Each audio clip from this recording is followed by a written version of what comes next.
So this is part B of the Khoodeelaar campaign, Khoodeelaar television channel, being broadcast online from London. And this is part B. The headline in the corrupt Rupert Murdoch owned and controlled scum is contradictory, because if he's feeling well enough to insist on walking into the hospital, then the banner above the splash saying Duke in hospital scare. Now that's literally not consistent, because if he is in hospital scare, then he would not be feeling well enough to walk into the hospital. So extrapolate that contradiction and negligence and subliteracy by this scum, and apply that to everything they write, everything they publish. And you can see that you cannot trust this scum. Quite literally, you cannot trust, because literally they're subliterate and ignorant and contradictory. And in the token kind of copy, hidden inside the splash, it says, Britain wished Prince Philip a speedy recovery last night after he was admitted to hospital. Now, where did they find Britain to extract that wish? I mean, Britain doesn't exist in that way. So who are the subliterates or this scum referring to as Britain? And then it says, the Duke 100 in June fell ill at Windsor Castle, but it's not COVID related. He was driven by car to London's King Edward VII Hospital as a precaution. So if it was a precaution, then how is that the same thing as hospital scare? Precaution doesn't have to be scare or scary. A source said the Duke is in good spirits. Extrapolate this to the cover-up by this scum of the truth about Brexit, the truth about COVID-19, and you find that they are lying on every single item.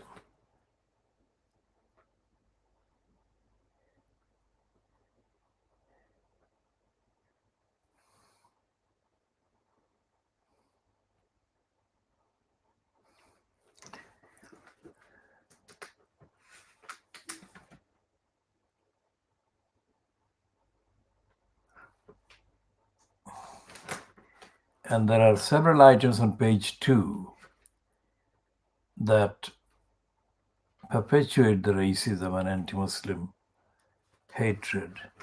One is about Lord Ahmad. His name is Nazir Ahmad. Is shown as age 63, and it's page 2. And it says that he went on trial for historic child sex abuse yesterday. Nazir Ahmad, 63, repeatedly attacked his 2 young victims during the late 1960s and early 1970s, it is claimed. One was a girl who was 5 when the abuse began, and the other a boy under the age of 11. Sheffield Crown Court was played a phone call between the two victims as adults, in which the woman says, "They did us a great wrong. It's time now to seek justice."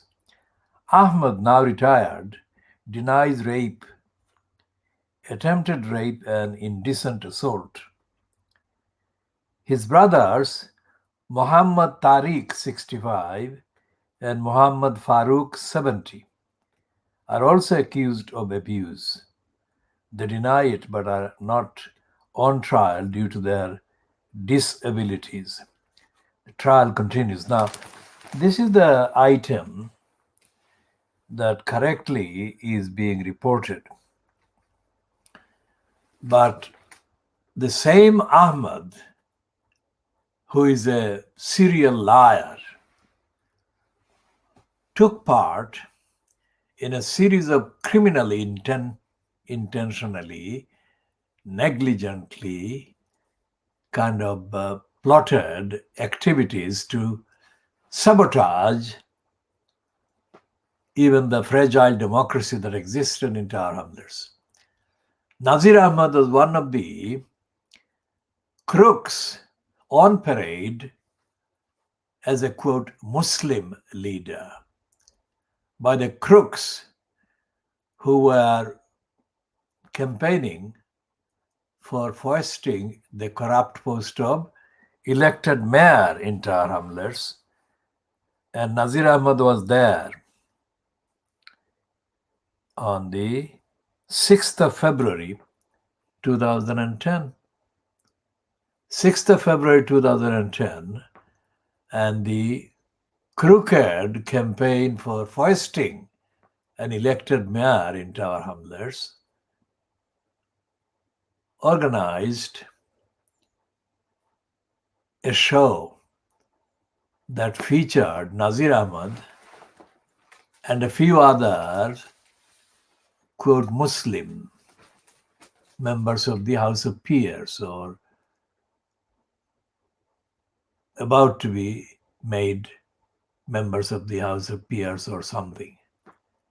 And this was a corrupt abuse of the term Muslim, because that showed that the criminal abuse of the faith was brazenly taking place as part of the crooks' abuse of the faith to foist the crooked post of elected mayor on Tower Hamlets.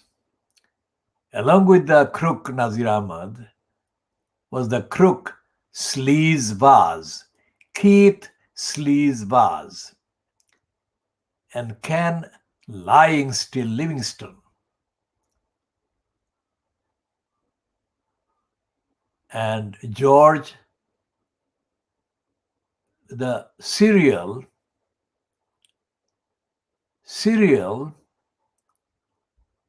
detourer or detourist, serial political detourist, George Galloway.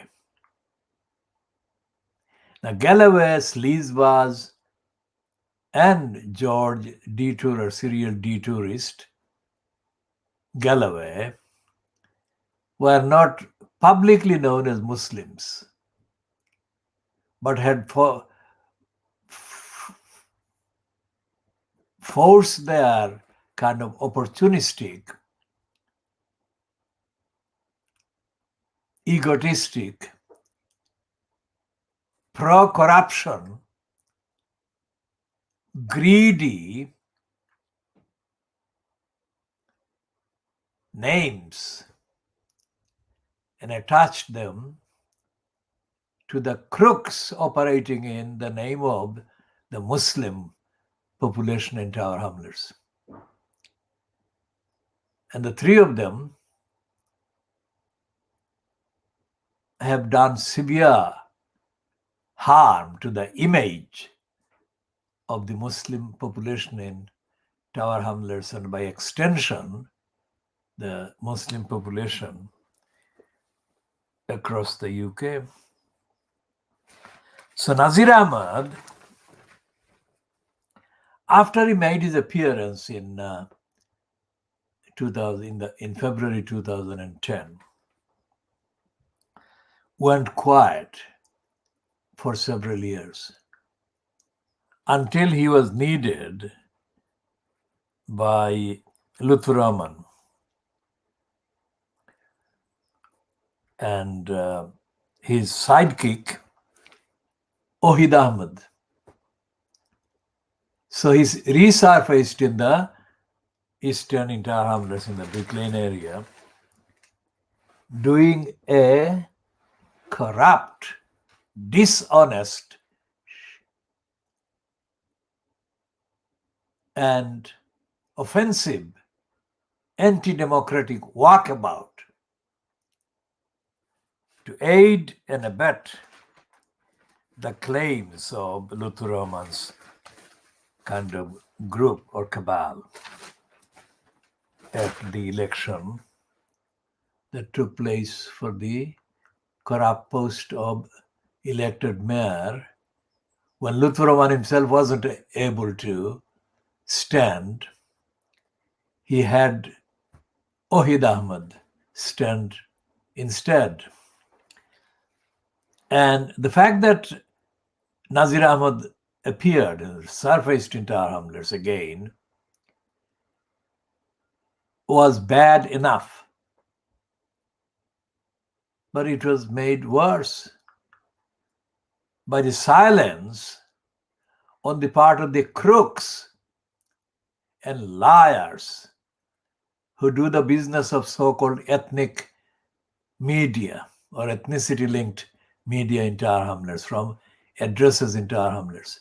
Those criminals have no morality, no sense of shame, no sense of dignity, no sense of understanding objectively the values that democracy, accountability, transparency, and objectivity must be applied and upheld in order to serve the objective needs of the people of all faith and no faith backgrounds in the electorate.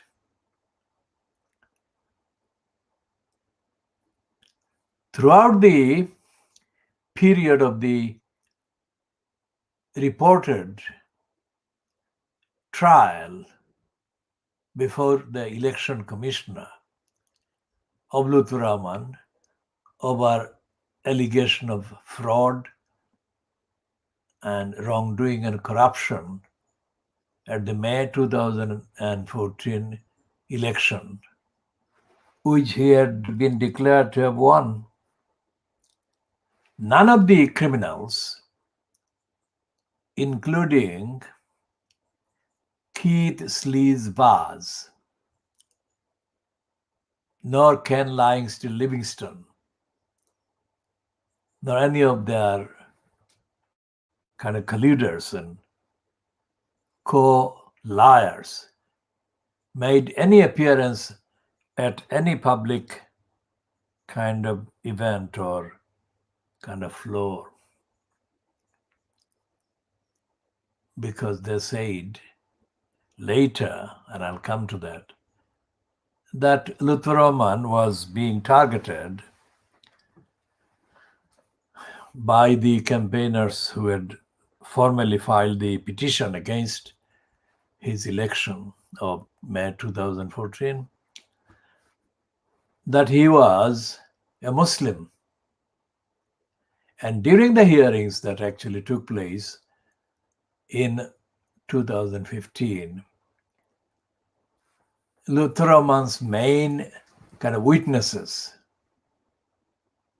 turned out to be occupying platforms linked with their operations as Muslim leaders. And one of those leaders, so-called, was a man called Maulana Shamsul Haque. Now, Maulana Shamsul Haque was giving evidence or was being interrogated by the licensed law trader on behalf of the petitioners against Lutfur Rahman. And he denied, this Muhammad Shamsul Haque, he denied having ever or at all asked the members of the congregation or members of an assembly or members of a gathering to vote for Lutfur Rahman for the post of elected mayor, on the ground it was put to him that not voting for Lutfur Rahman would constitute a sin in the Islamic community on the part of the sin imputed to the person who would not vote for Lutfur Rahman. This was addressed to Muslims. So when the election court proceedings included a question to Maulana Shamsul Haque, asking him whether he did say anything to that effect, Maulana or Muhammad Shamsul Haque denied having said that.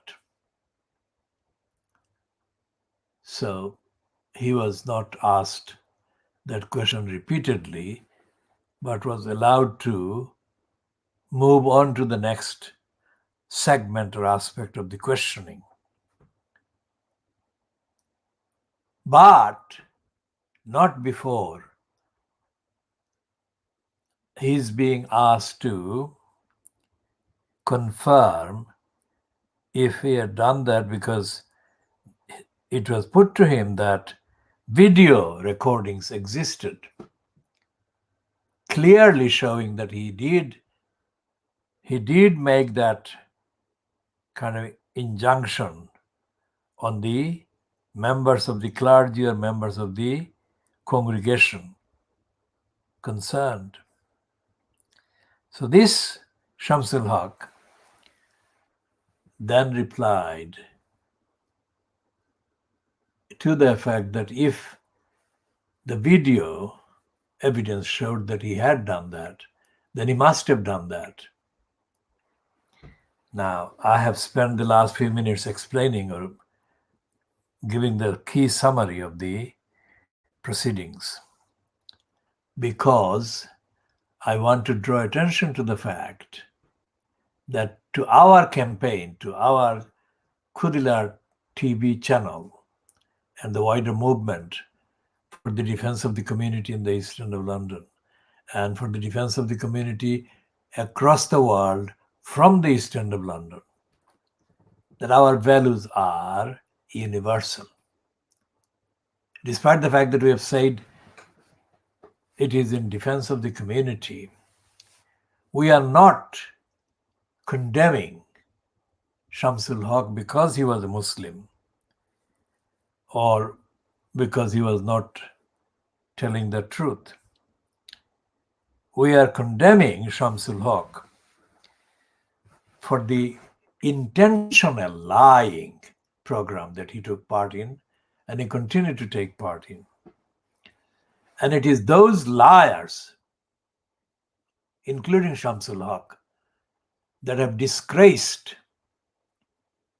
the image collectively of the Muslims.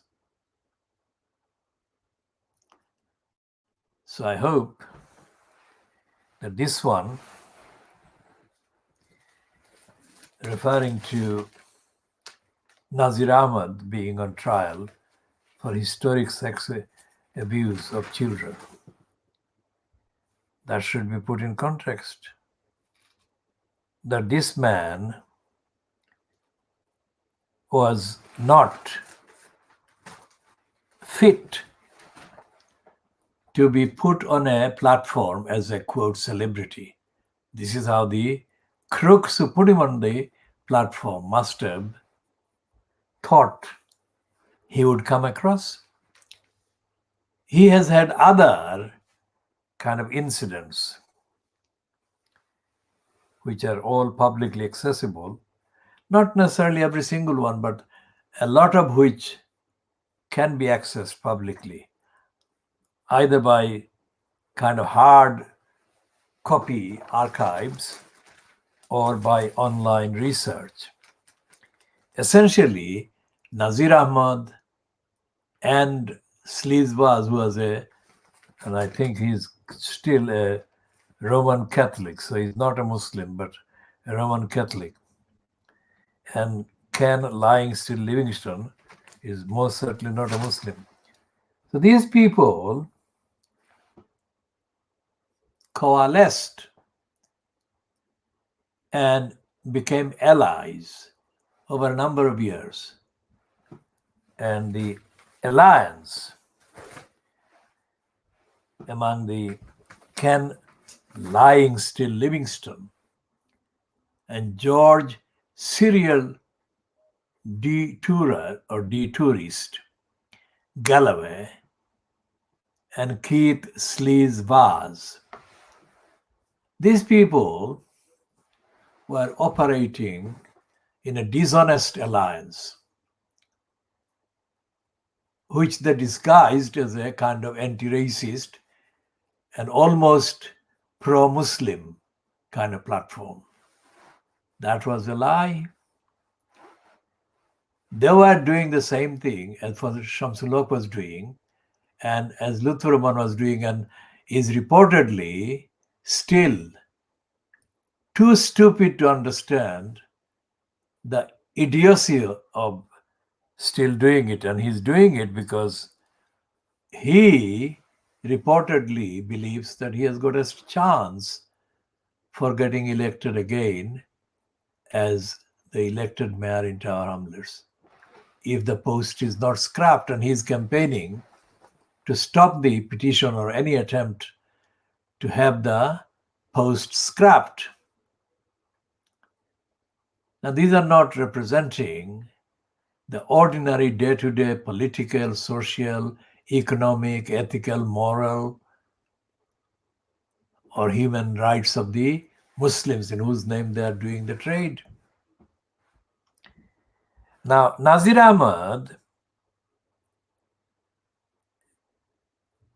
was not reported as the most high profile or the highest profiled supporters of the corrupt mayor foisting campaign in 2010.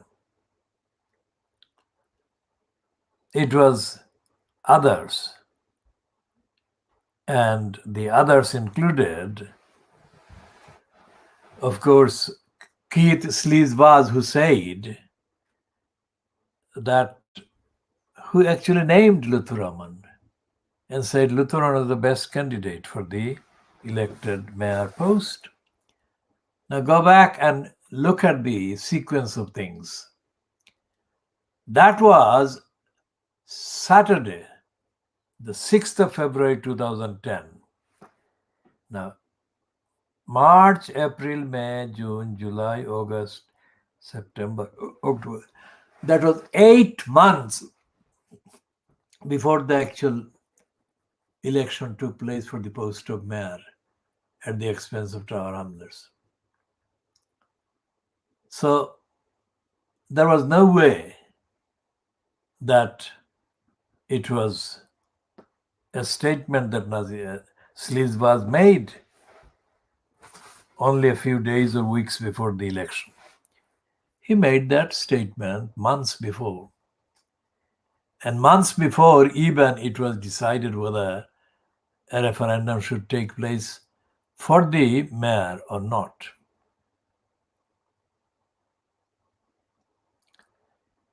So when the actual statement was made by Sleazebars,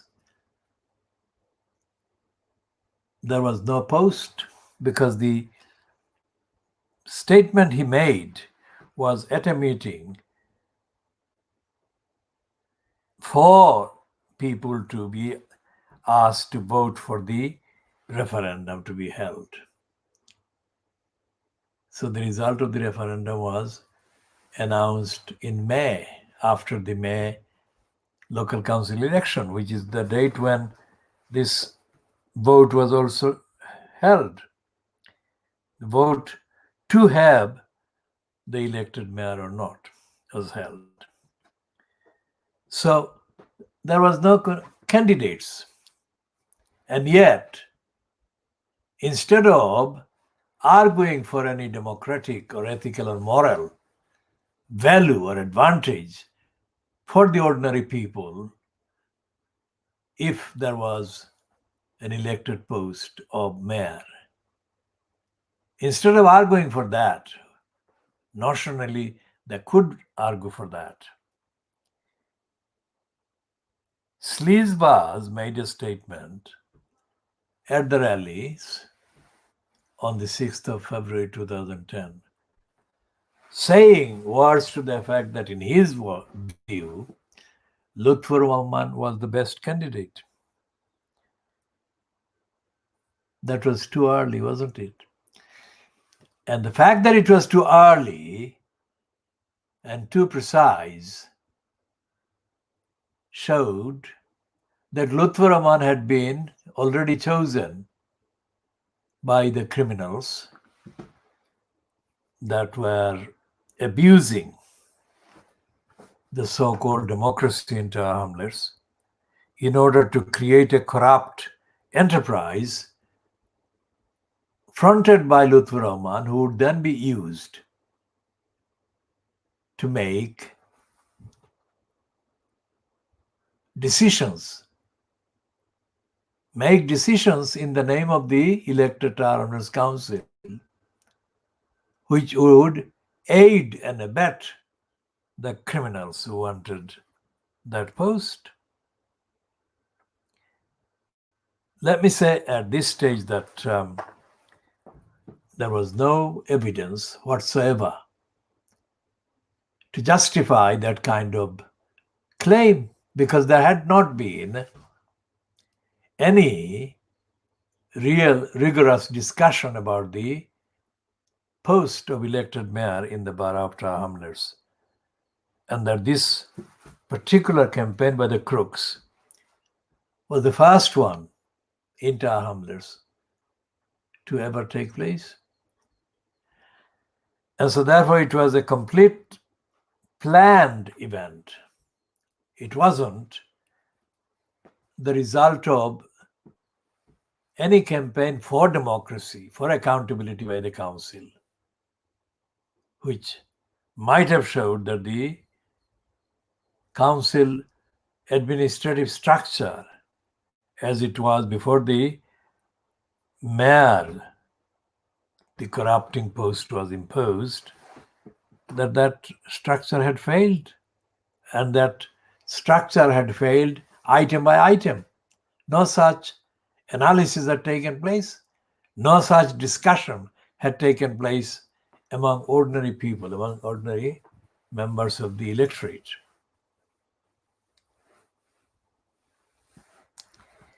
So when the rally took place at the Brady Centre in Hanbury Street on Saturday, the 6th of February 2010,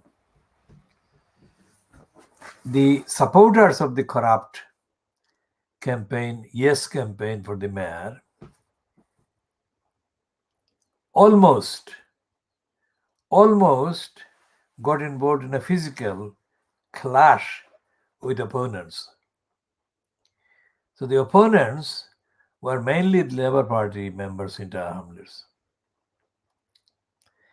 but they were not all the members of the Labour Party in Tower Hamlets. Only a handful of white members of the Labour Party in Tower Hamlets turned up.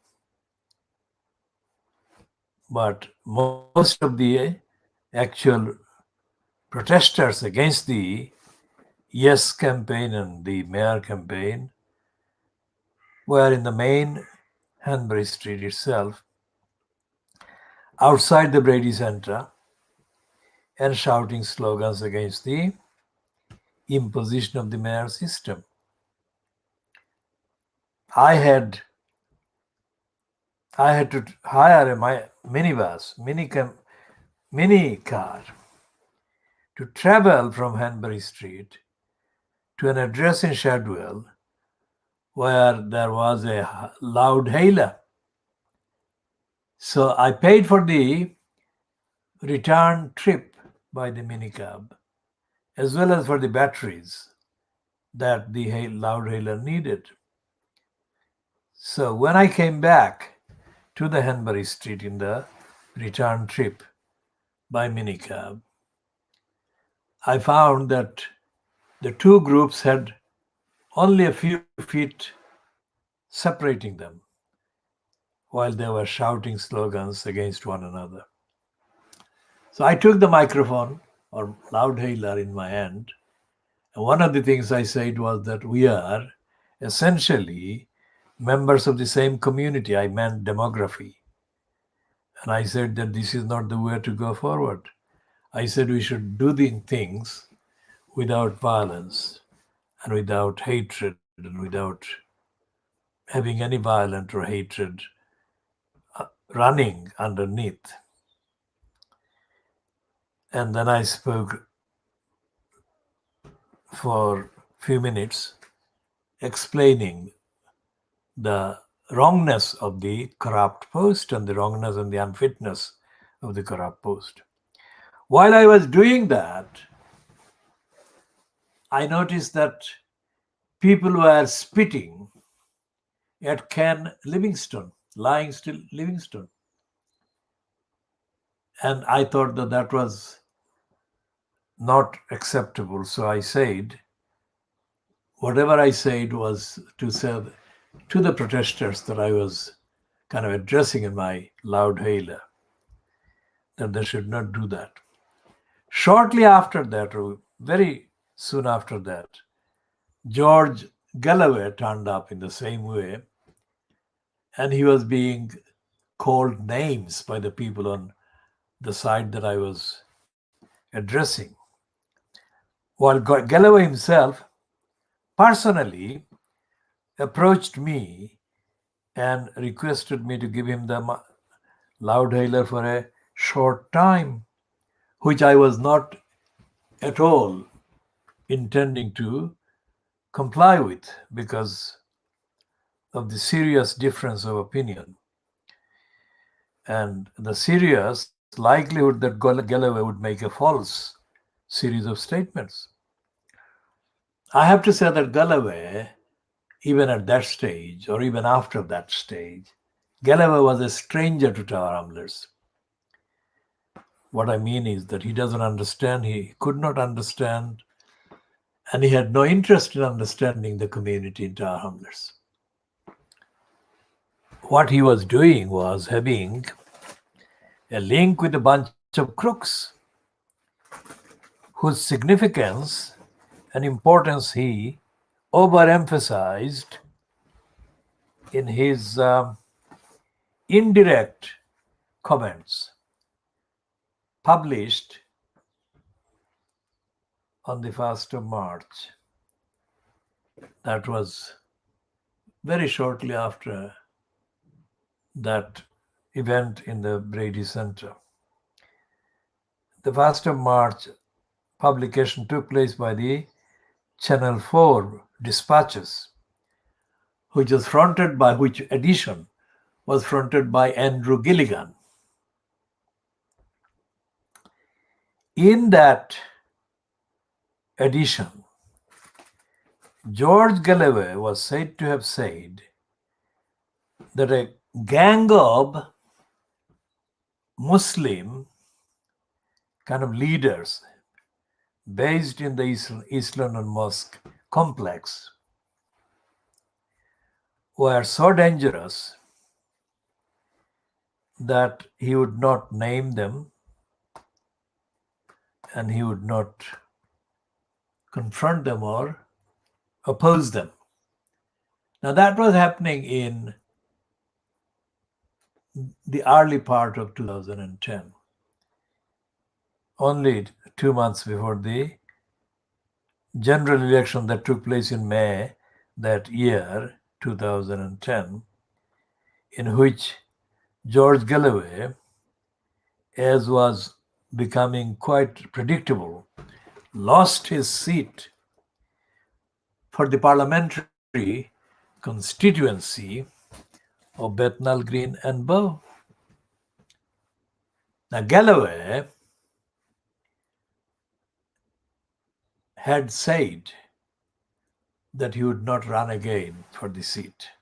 So it was quite clear that he did the kind of campaign for the retention of his seat in a way that he knew would end in his losing the seat. But it's more complicated than that, because he had said that he was going to contest the neighboring seat of Poplar and Limehouse, which was still being occupied by Jim Fitzpatrick. Now, Jim Fitzpatrick was challenged by George Galloway, and Fitzpatrick actually returned the challenge in verbal kind of condemnation of one another. They said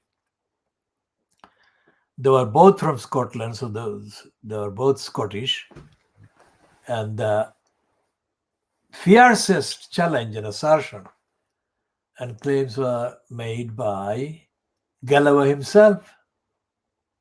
And George Galloway said that he would destroy the political career of Jim Fitzpatrick. He said words to that effect. I'm not quoting, but I'm doing as accurately as accuracy does. And Galloway was completely demolished. At the election, which he fought against Jim Fitzpatrick for the Poplar and Limehouse constituency, George Galloway was completely finished in numbers of votes that he got.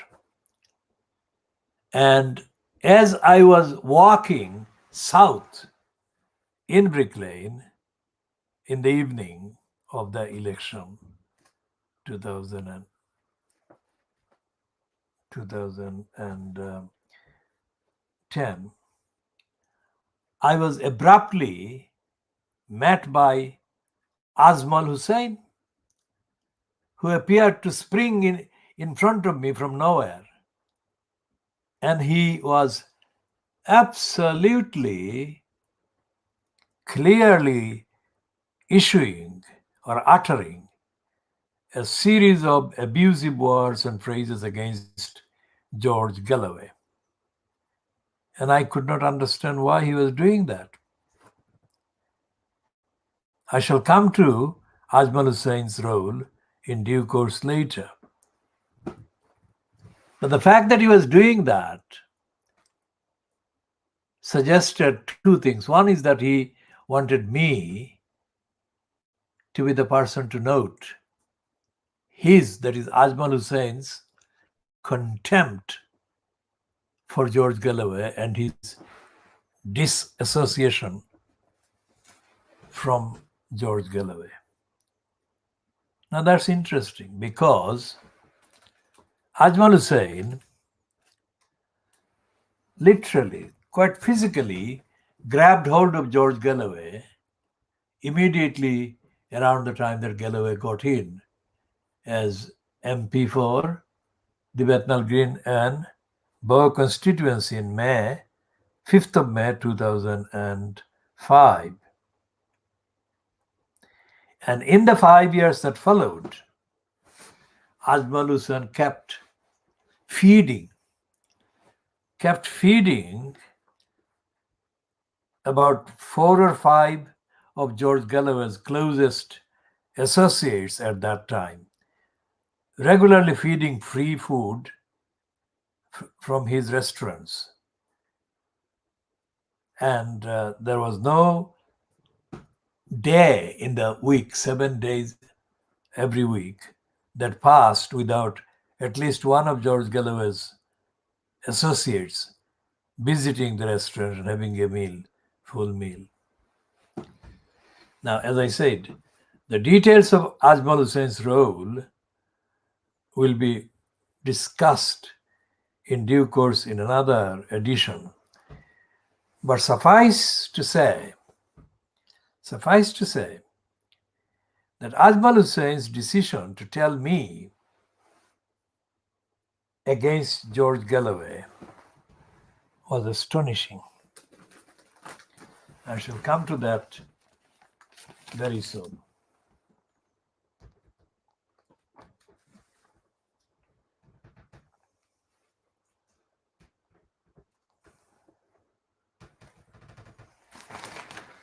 Now this is the statistics about the vaccine, but and the vaccine statistics is the diversion, and as we have been saying exclusively, Fleet Street is not publishing the actual reports on the state of the virus. They are using the vaccine as a political kind of thing for the political purpose of Boris Johnson. Now, here is the piece in the Sun about the Nazir Ahmad. That's Nazir Ahmad. And underneath, on the same page, is an item that is headed Race Hate Cash Row. Well, even before reading this, it is quite clear from that is that one or a number of victims of racism may have been paid a token sum in compensation or in damages by somebody. So that's the racist scum showing its racism by covering that in that way. So let's read the short piece. Transport for London's pension fund invested millions in Chinese tech firms accused of singling out Uyghur Muslims. Now that is a very complicated way for the racist and the anti-Muslim scum to get into that position where they can move to the abuse of the sufferings of the Uyghur Muslims as part of a tool in the war against the Chinese government that the West has been waging for the last 2 years or so. Now, it's not race, it's faith and ethnicity, because the people of Uyghur region, the majority of the people are Muslims. They are of Turkish ancestry. And one of the things that the Chinese anti-Muslim rapists have been doing is to encourage one another to go and find Uyghur Muslim women. And they're saying that they're white-skinned. So therefore they are more attractive than the Han Chinese, who are the attackers. So this is racist, and this is absolutely sexist, and this is anti-Muslim. This is an ongoing program of genocide against the Uyghur Muslims that has been going on. So it's not race hate cash row at all. It's suppressing the truth about the genocide and the massacre and the anti-Muslim murders that have been going on, and the fact that it has been going on is well known to the Fleet Street, which doesn't report what is going on, because every single day in Uyghur and in the rest of China, Muslims are being attacked, but it's not reported. And when seen in the context of the regular references to the Holocaust, which is again exploited as a term to refer only to the Jewish victims of the Holocaust, it is clear that the Fleet Street and the other Western media do not want to recognize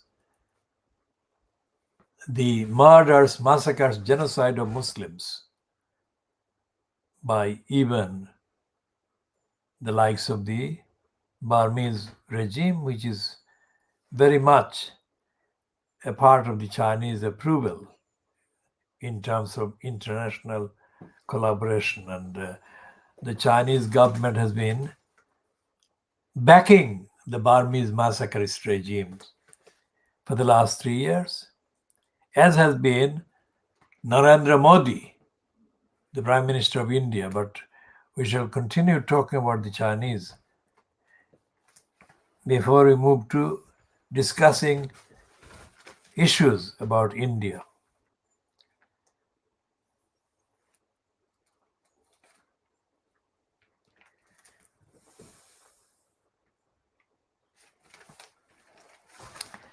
And they've got this race hate cash row completely mixed up.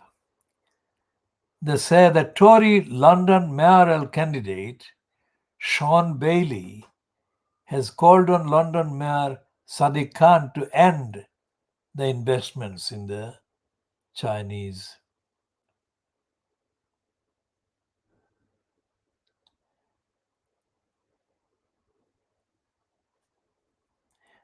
company, Alibaba.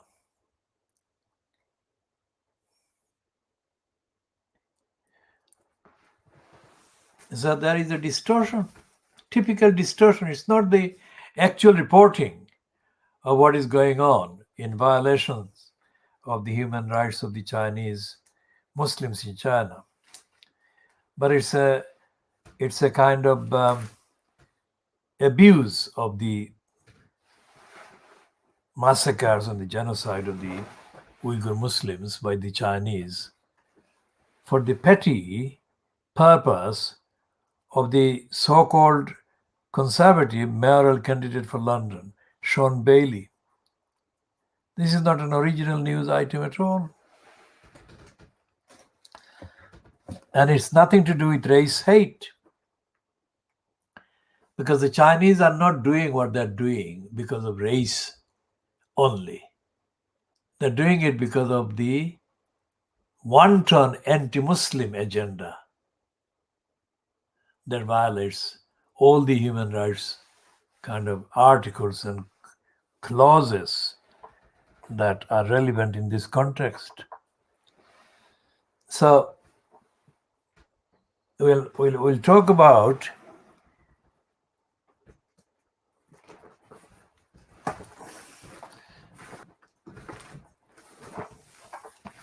the scum and the mayor. They're talking about the mayor candidate. They don't accept that being an elected mayor is in itself a grotesque anti-democratic thing. But they're saying that Sadiq Khan shouldn't be there in the post. So it's not anything to do with the actual evidence of wrongdoing by the post holder, but it's about the party And the party on the side, the scum takes the side of is, of course, the conservatives and their anti-Muslim kind of sympathies tie in with the anti-Muslim alliances of Sean Bailey. In none of this, they are discussing the needs of the communities, either generally across London when talking about the London mayor post, or in individual boroughs like Tower Hamlets or Newham or Hackney or Lewisham. These are the 4 London boroughs that do have executive mayor post holder doing the decision making. So the sun and the scum is not interested in democracy.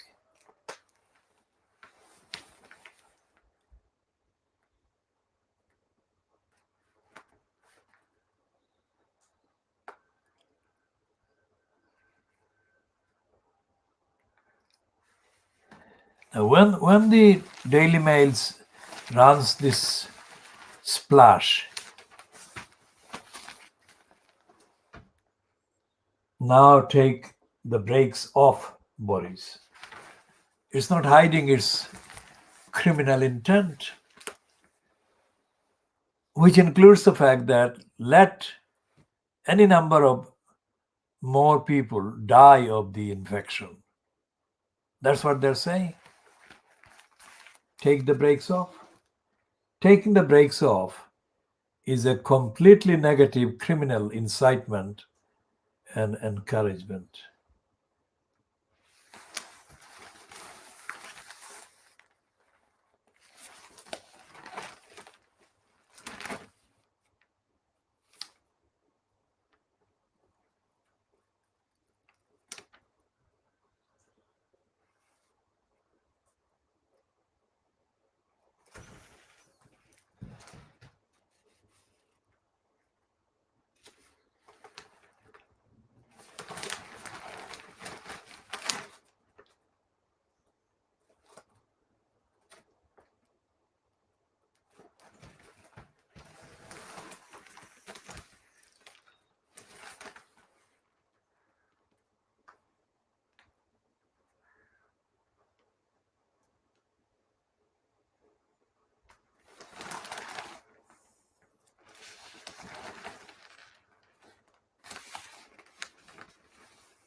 And the Daily Mail, in the same way that we have found and diagnosed the behavior and the contents of the Murdoch scum today, contradicting, subliterate, corrupt, and careless. The Daily Mail is irresponsible in the same way, which is the agenda of the Trumpeteers in the UK politics. And the Daily Mail is shamelessly contradicting, running contradictory, unsubstantiated, corrupt posts.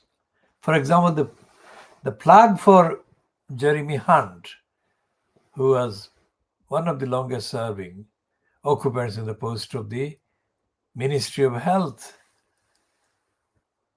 ever. And Hunt is a proven liar and a crook who did severe damage to the idea of the NHS and shifted a lot of the powers from the NHS. in the NHS itself. And he is one of the people who wants the lockdown to stay, which is not something that he would do if he were in the cabinet of the Johnson-fronted cabal. And the reason why he wants the lockdown to stay is a completely dishonest kind of stunt, because that was not how he would have done if he were the health secretary.